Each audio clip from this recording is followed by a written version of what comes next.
Bringing you the top stories this week on Breeze TV. How one speaker brought up the question of free speech on campus. And part of the local community's voting rights are at risk. Then, how a major decision is impacting JMU football. Plus, the class of 26 packs up their memories and heads home. All this and more coming up today on Breeze TV's Season 6 finale. Live from the Allison B. Parker Studio in the School of Media Arts and Design at James Madison University, this is Breeze TV.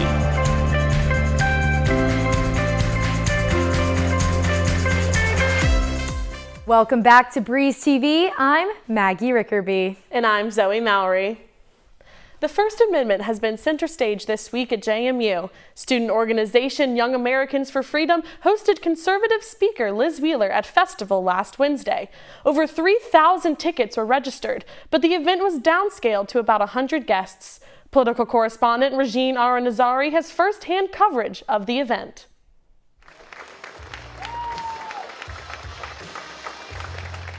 Conservative political commentator Liz Wheeler visited JMU this week to discuss the ideology of transgenderism. Wheeler emphasized that the trans community is being abused by pundits on the left to embrace an identity untrue to their own. Queer theory is a Marxist ideology.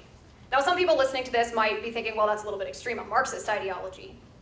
But queer theory, if you look into its origins, poses the idea that LGBTQ people are so marginalized, they are so oppressed that their only recourse is to revolt against their so-called oppressors. The left is going to use them essentially as political and cultural kamikazes. JMU's chapter of Young Americans for Freedom hosted the forum with Wheeler. The announcement of the event was met with backlash from members of the JMU community, accusing Wheeler of hate speech. YAF chairman Parker Boggs did not respond for comment, but addressed the controversy in his opening remarks.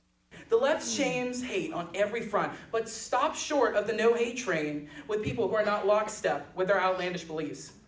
Let me say this. We will not back down to the mob in any sort of way. JMU's Student Government Association was also faced with scrutiny for approving $3,000 in contingency funds for the event. In an Instagram post, SGA claims that YAF's request for funding was, quote, misleading, and that the topic ultimately chosen for the event was not disclosed. The part of the financial procedures that weren't followed was the application. Where that went was never approved by the finance liaison, and for some reason the treasurer just held it personally. That was the only application that was held personally like that. Attendees emphasized the importance of embracing and understanding beliefs that might differ from your own. I'm a whole lot more libertarian than she is. She talked about ordered liberty, and we're not a libertarian country. I think we're such a diverse country now. If we just had the libertarian attitude of live and let live. We as a society cannot learn and grow if we shut people down. We have to open up, talk to each other. Reporting for Breeze TV, I'm Regine Aranazari. On the other side of campus, a demonstration called Dukes for Pride took place. The event drew hundreds of JMU students and Harrisonburg community members. Executive producer Sam Games spoke to coordinators, speakers, and attendees about why they came out to protest. Heather Duenas had never planned a protest before. That is, until she found out Liz Wheeler was coming to campus. I texted my boyfriend and I was kind of just like, we have to do something about this. Made a group me and that kind of exploded in the best way possible. Planning the protests completely over GroupMe, Heather had no idea what the turnout would be. She and her team went to JMU's Office of Civil Engagement and Student Activities, and Tim Miller, to ensure that they were protesting safely and within their rights. We do want to be a place where, good faith debate can occur. But when there are events like this, which are not good faith debates, and we don't give them those platforms in our rhetoric that it is. When she got to the quad, on the opposite side of campus from Liz Wheeler, Heather was met with hundreds of JMU students, staff, and Harrisonburg community members. On days like this, when I see all of your beautiful faces standing in support and solidarity, I feel hope. The demonstration allowed for trans students at JMU to speak out about Liz Wheeler coming to campus and what they believe this means for the trans community. Transgender individuals are people too. We have feelings, we have dreams, and we have ambitions and passions and hope. At JMU, I found a home. And right now, the home that I've made here is being invaded hatred, and I will not stand for it. This past week on campus, my community and I have been talked about but not talked to. Major generalizations and assumptions are made on a daily basis about a group comprised of so many beautifully unique experiences. 2 hours into the demonstration, the protesters walked to Festival from the Quad. They reflected on the event, finding meaning in their attendance. For grad student Kanique Brown, it's all about visibility. Having protests, walking around campus, having the signs, having the flags, you're able to see us. An event started in fear, ended with a soft sunset, and a group of people coming together as a community to enjoy it. We all have very real struggles, but joy is powerful. Queer joy is powerful, and joy and love will always win. Reporting for Breeze TV, I'm Sam Game. You might not know what Denim Day is, but it comes from a court ruling that changed the way the entire Italian peninsula looks at sexual assault. In 1998, the Italian Supreme Court ruled that since a teenage girl was wearing tight jeans during her assault, she must have consented.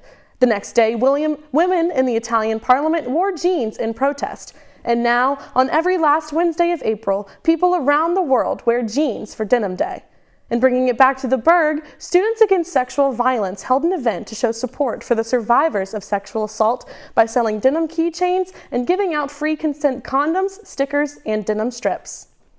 In order to stand with survivors, to fight against victim blaming, and to promote awareness for a very important event, and to let survivors know that there are people on this campus fighting for them and that we are here to stand with them. The Quad this week, and we're wondering what those blue flags are for. SASV placed 7,303 flags to visually represent the estimated number of JMU undergraduate students that will experience sexual violence in their lifetime.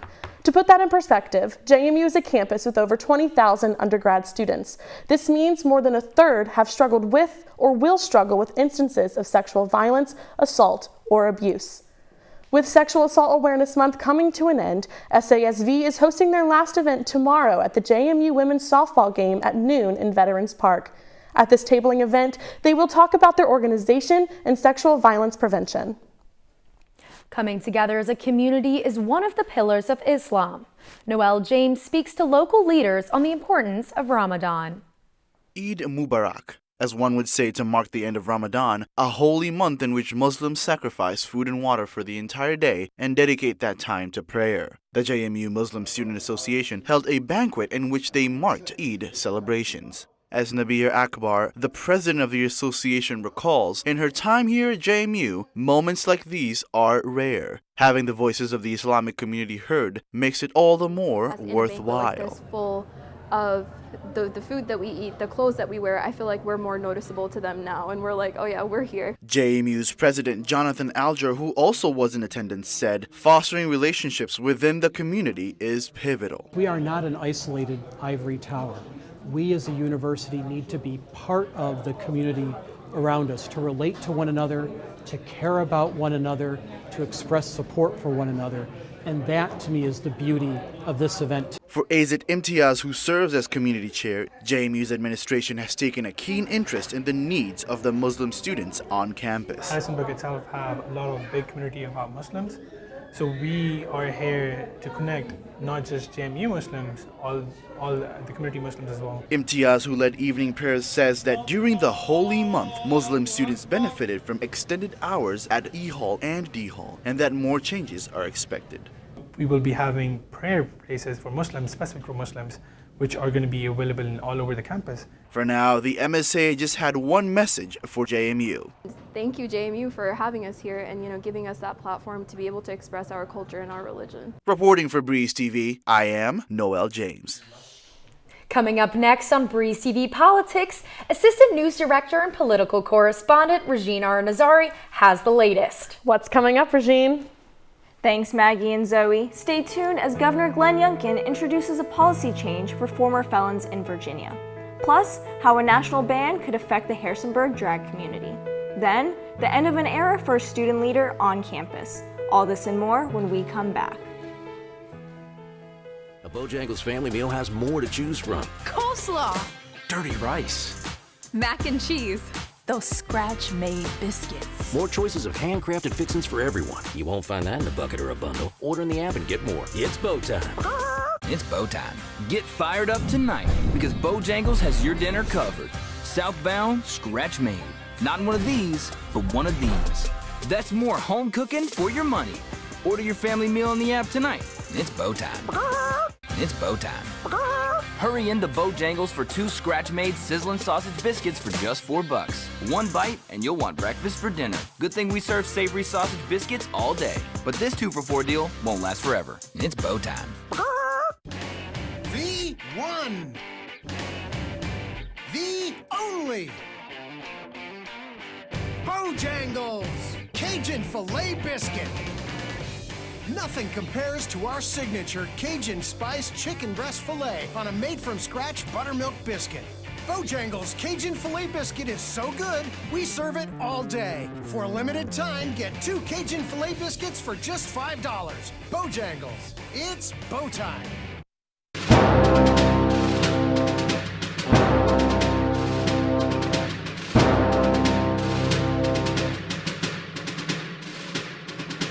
Good afternoon, JMU. Welcome back to Breeze TV Politics. Governor Glenn Youngkin has rescinded a policy that would automatically restore voting rights to Virginians who have completed felony sentences.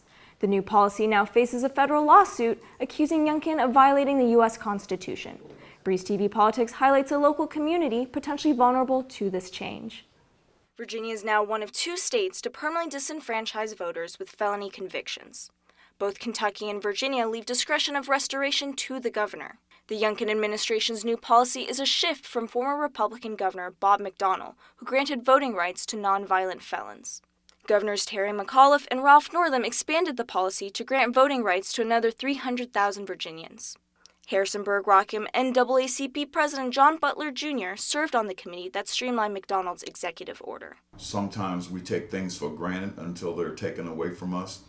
But having returned back to mainstream society, we saw how important it is to be a part of the decision making, not only of our local communities, but on the state level as well. Butler now works as the Residence Life Coordinator and Case Manager of the Gemine Shaft, a transitional home for recently freed nonviolent offenders. The rehabilitation part is that we have groups, we have structure here, we have information, we have community members and citizens come in and share their experience, strength, and hope with our clients and help them slowly get back into mainstream society.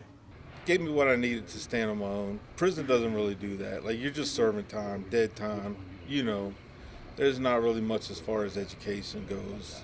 I want to grow in my sobriety and spend more time with my family and my children. Like, life's short, you never know. You never promise tomorrow. I got 2 kids, and my daughter's about to be 18 and graduating. I built up my credit, my work history, reputation, things of that nature. So yeah, it feels good. Whether you realize it or not, our clients today will be your neighbors tomorrow. And it's important that we realize that they're just like us. They have 2 eyes, they have 2 ears, they have a nose, they have families, they have people who care about them. Yes, they've made some mistakes, but who hasn't? The voting restoration policy change now faces a federal lawsuit accusing Youngkin of violating the Constitution.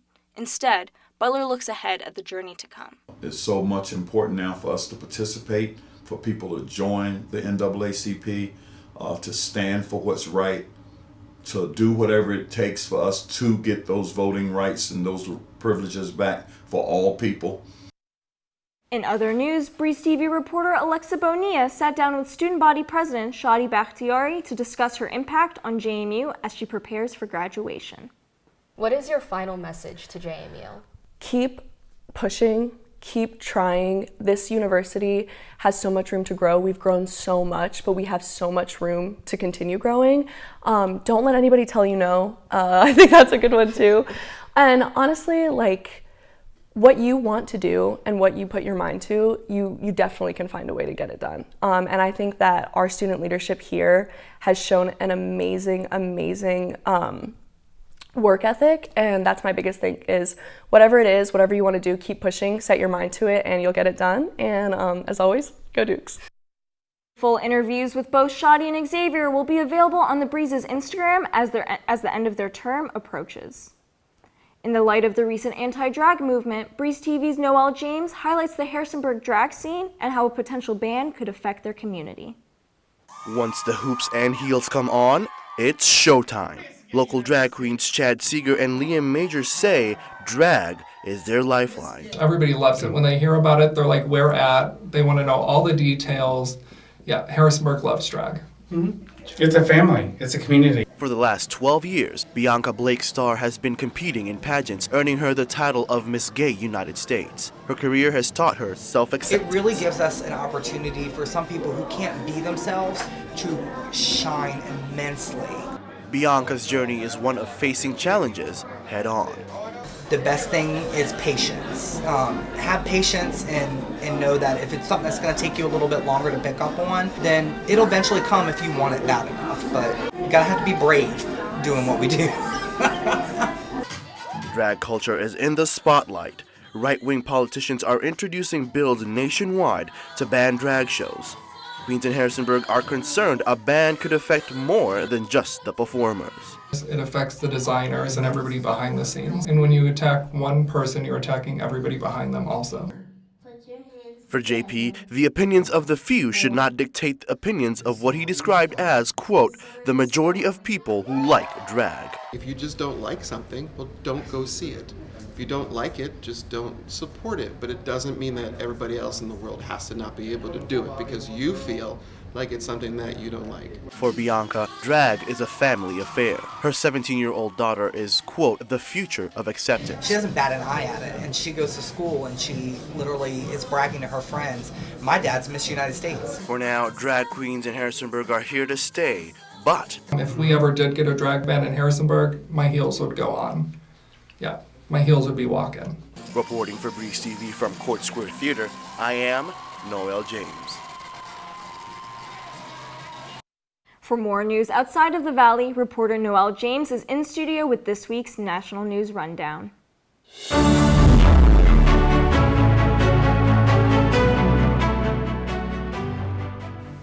Thanks, Regine. We'll take you straight to Washington where the Biden-Harris administration announced their bid to run for re-election in 2024.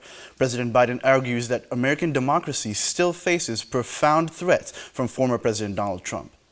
This week, elsewhere, tensions continue to rise in Sudan as fierce fighting has left hopes for a peaceful transition and civilian rule in tatters. Forces loyal to two rival generals are vying for control, and the civilians that have suffered the most. With at least 459 people dead and more than 4,000 injured, the World Health Organization declared parts of the nation's capital a war zone.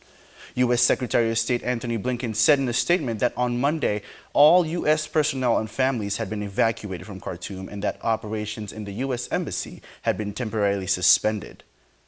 Less than a week after Fox News agreed to pay a $785 million settlement to settle the Dominion lawsuit, the network abruptly fired Tucker Carlson, an anchor at the center of the whole suit. Carlson was one of the network's top-rated hosts for many years. In the Dominion suit, the company obtained released and numerous text messages from Fox News staff and on-air personalities, including Carlson. A Washington Post report indicates that separation was imminent due to comments Carlson made about the Fox executive team just moments later. On the other side, CNN fires veteran host and anchor Don Lemon. Lemon announced his departure from CNN in a tweet saying, quote, I am stunned. After 17 years at CNN, I would have thought someone in management would have had decency to tell me directly. It is clear that there are some larger issues at work, end quote. Lemon did not spell out what those issues may be, but the longtime host was chastised in February for on-air comments about the prime age of Republican presidential candidate Nikki Haley, comments that may have seemed sexist. CNN in a statement disputed Lemon's version of events, calling it, quote, inaccurate. CNN said Lemon was offered an opportunity to meet with management, but instead released a statement on Twitter. That's all for Breeze TV Politics. Zoe and Maggie, back to you. Well, thank you so much for those updates, Noelle. Well, what do we have coming up on sports, Colby? Thanks, Maggie. Football sprung into action on Saturday and serving another segment inside the lives of student athletes. Then, one club hit the court at the national championship. Don't leave after the half because we're coming up on Breeze TV Sports. A Bojangles family meal has more to choose from. Coleslaw. Dirty rice. mac and cheese, those scratch-made biscuits. More choices of handcrafted fixins for everyone. You won't find that in a bucket or a bundle. Order in the app and get more. It's Bo time. It's Bo time. Get fired up tonight because Bojangles has your dinner covered. Southbound, scratch made. Not one of these, but one of these. That's more home cooking for your money. Order your family meal in the app tonight. It's Bo time. It's Bo time. Hurry into Bojangles for 2 scratch-made sizzling sausage biscuits for just $4. 1 bite and you'll want breakfast for dinner. Good thing we serve savory sausage biscuits all day. But this 2-for-4 deal won't last forever. It's Bo time. The one. The only. Bojangles Cajun Filet Biscuit. Nothing compares to our signature Cajun Spice Chicken Breast Filet on a made-from-scratch buttermilk biscuit. Bojangles Cajun Filet Biscuit is so good, we serve it all day. For a limited time, get 2 Cajun Filet Biscuits for just $5. Bojangles, it's Bo time.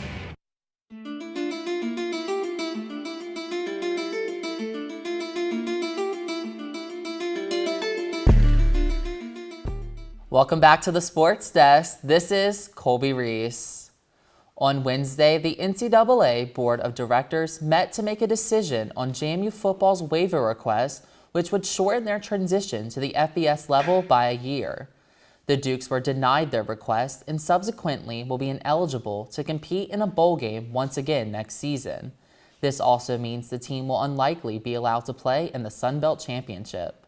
JMU could still potentially play in a bowl game if there are not enough bowl-eligible teams. The NCAA committee came to this decision feeling it is, quote, not appropriate because schools are aware before transitioning that there is a 2-year process. The council believes to maintain fairness that it's necessary to, quote, maintain consistent expectations and timelines, and that major decisions like these should be changed in the overall rules instead of a school-by-school basis. JMU Athletics released a Bourne dialogue regarding the waiver decision in which Director of Athletics Jeff Bourne said JMU has not been officially notified on the decision. Bourne says, quote, while we are incredibly disappointed, I want to stress that we knew the NCAA reclassification bylaws when we decided to move to FBS. We knew what we signed up for, and at no point were disillusioned to think otherwise. Bourne asked JMU Nation to avoid negativity towards the NCAA, saying, quote, we knew the rules, we followed established protocol for a waiver request, and apparently will not get the result we had hoped for in this particular process. Bourne ended his statement noting the team looks forward to their second season in the Sun Belt and thanks everyone in JMU's efforts to avoid a second transition season. Bourne released an additional video with the main takeaway being, quote, this ruling does not diminish the goals in front of us. JMU football will begin their second season in the FBS on September 2nd, where they'll take on Bucknell at Bridgeford Stadium. JMU football played in their annual spring game last Saturday. The advanced scrimmage, which saw the Dukes offense take on the defense, gave fans the opportunity to see the team in action for the spring season. 4 quarterbacks, including Alonzo Barnett, Jordan McLeod, Billy Atkins, and Brett Griffiths, took the field to lead the offense, which scored 22 points from 3 touchdown scoring drives and a 2-point conversion. The defense stood out in the matchup, making 8 defensive stops and winning the game 24-22. The Dukes now have their focus on the 2023 season, where they'll look to have continued success after finishing 8-3 in their first season in the Sun Belt and crowning themselves the Kings of the East. This week, Breeze TV Sports sat down with Lauren Steinbrecher, the head coach of JMU Volleyball, and 2 of their players, rising senior Elizabeth Helmick and rising sophomore Julia McNelly, as they talked about what it's like to be a part of the volleyball team.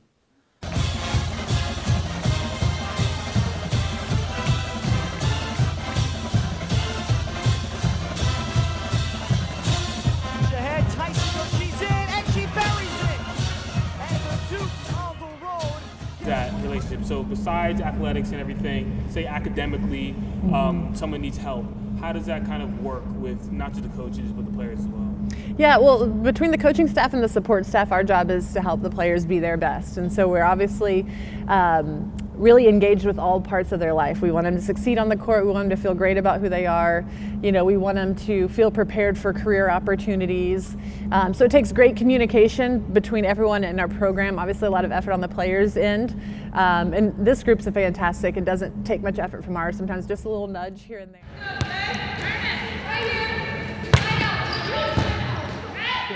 But there's a certain stigma that comes to now, like, okay, like they may get more resources, or people think, okay, they have it easier. It's not true at all. Or there's a stigma that like people don't want to talk about mental health with student athletes because it's a tough subject, especially here at JMU. It's happened recently, past couple of years. How do you guys feel about that area, and have other students talk to you about that before? On our team, I think Lauren mentioned like Dr. Bob has come in.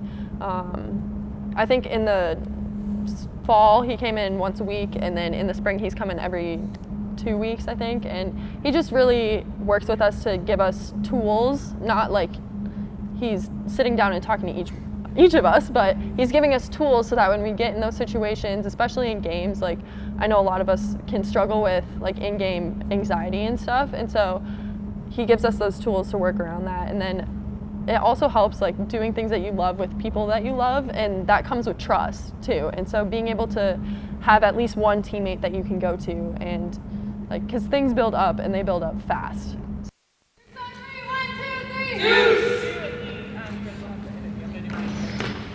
This will be the last addition to this series for the spring. You'll be able to see men's soccer, field hockey, and volleyball features throughout the summer and on our website and social media platforms. JMU Men's Club Basketball reached the national championship game during their recent run in the NCBBA tournament. The team punched their ticket to the national championship by becoming the Mid-Atlantic Region's champions earlier this month after defeating top-seeded Virginia Tech.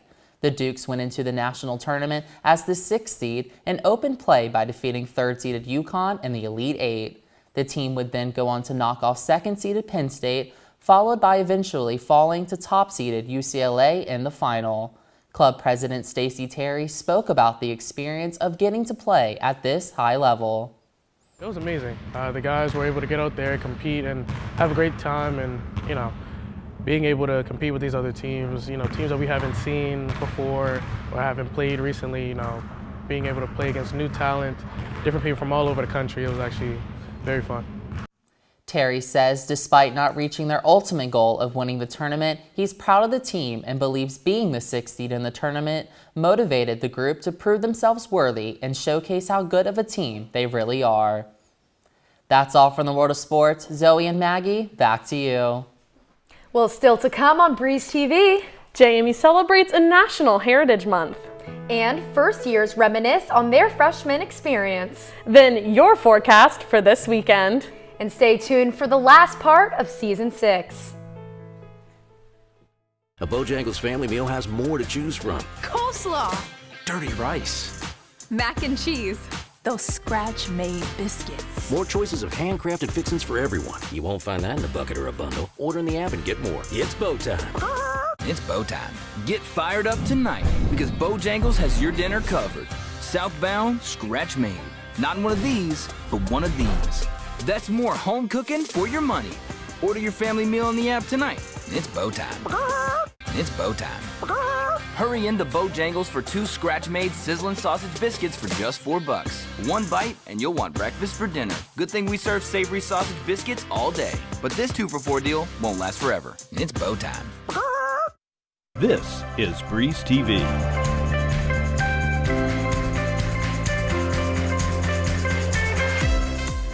The JMU community celebrates South Pacific Islanders for the entire month of April. Before the 90s, this group was only honored for a week. President Bush signed a bill to extend Asian American Heritage Week to a month.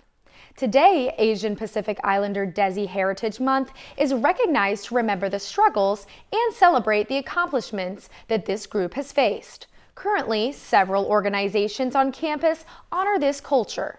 Rachel Vu, president of the Vietnamese Student Association, says, quote, "They aren't all Vietnamese, but they all want to learn and they want to become curious." To learn more about the experience of Asian American students, head to @JMU Breeze TV on Instagram after the show. Nearing the end of the school year can be a bittersweet feeling, especially for freshmen. Reporter Abby Allard looks back with the newest Dukes on campus. With first-year students getting ready for finals and moving out of their dorms, many are reflecting on the community that they have found here at JMU. It is your home. It becomes your home, and the people who live there become your family.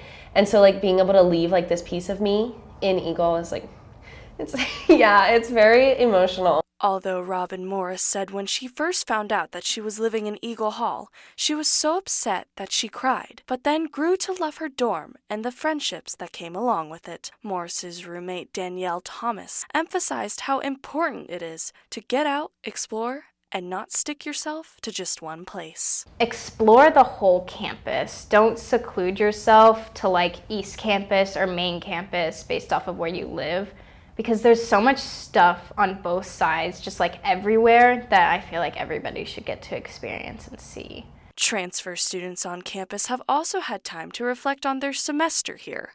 Abby Johnson, a transfer from Temple University, was excited about coming to JMU, but wishes that she didn't have to retake classes and redo her first semester as a freshman. It's just so weird because you spend so much time like imagining what your freshman year is gonna look like. You know, I feel like all of high school, you're just thinking about college. And then it's like, at least for me, it was completely different. Like I could have never, ever guessed what my freshman year was gonna look like because it was just very unique. Johnson also mentioned that her parents always get excited when they drop her off at JMU, but are also eager to have their daughter back for the summer. Reporting for Breeze TV, I'm Abby Allard. For the first time in 2 weeks, we finally don't have a rainy Saturday, but we do have a rainy Sunday. Abby, what else are we looking at for this weekend? Well, thank you for the introduction, Maggie. Earlier today, we were looking at 90% of rain, but that slowly changed to 60% around 2 p.m. today. As you could see, the rain kind of has moved over Harrisonburg and it has gone more into Northern Virginia. The highest will be about 58 degrees today. And then on Saturday, we're looking at a sunnier day. Well, sunny with some clouds. It'll be about 72%. But then on Sunday, we are looking at another 63% with a chance of rain. That's all I have for the weather. Back to you, Maggie and Zoe. Well, thank you, Abby, so much for giving us an update on this weekend's weather. Well, Zoe, is our last episode of season 6. We're coming up on the finale, but we will be here next year. So have a great summer, Dukes. I'm so excited to say bye to you at the desk, Maggie, but we'll be back next year, same time, same place. Have a great summer, Dukes.